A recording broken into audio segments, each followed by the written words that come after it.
I feel like I need to give some context to what I said about quitting as a youth pastor. I said it was because of the kids who were getting killed, but that's part of the truth. That's part of it.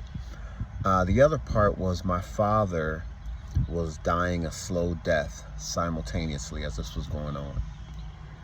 And that was messing me up. You walk into the sanctuary, and when you walk in the sanctuary, the pulpit's on the left, right?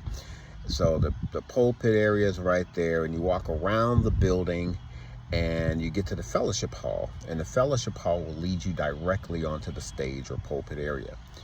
They would put my father's wheelchair right there, and I will come in the morning and I look at him and I say, "Good morning, Dad," and he just do this.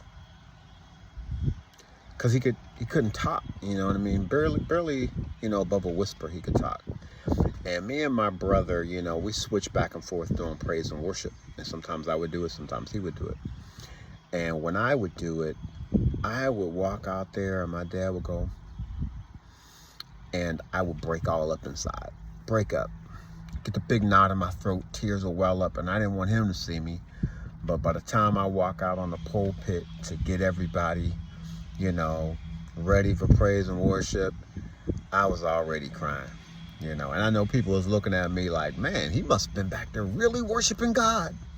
Well, sometimes, sometimes a brother was back there just like, what is you doing, Lord? Like, why is you letting my dad suffer like this? A lot of times it was that, and I was mad. I was mad at God. I'm going to be quite honest with you. I was really upset, you know what I mean? Because it's like, you go out there and, come on, Zion, put them hands together.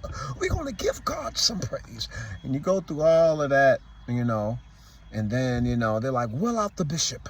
Come on, anoint his feet, anoint his hands, we're believing God for a healing today.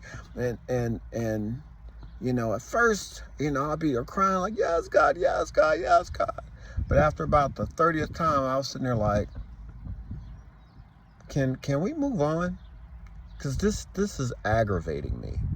This is aggravating me. Every guest preacher, every, person that came, apostle, come in and God's going to restore the man of God. In 10 days, give us an offering of 10,000. Like, I would be like, nigga, like, for real, that's how I was feeling.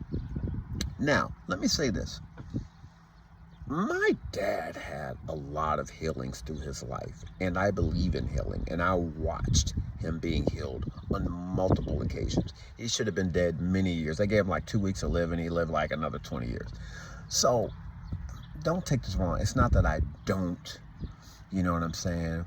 It's kind of like when you lend somebody money all the time, and they love you, and then the one time you say no, they'd be like, oh, so you acting funny now. So we would, you know what I mean? It's not that, you know what I'm saying? I said no once. And so that's how I kind of felt like about God. I was like, man, like, nah, you take my dad, like, this is messed up, you know what I mean? And so that was another reason. That was another thing I was feeling, So there were two other reasons that was going on simultaneously. But those are two: the kids passing away and my father getting sick, dying a slow death and passing away. That was another reason.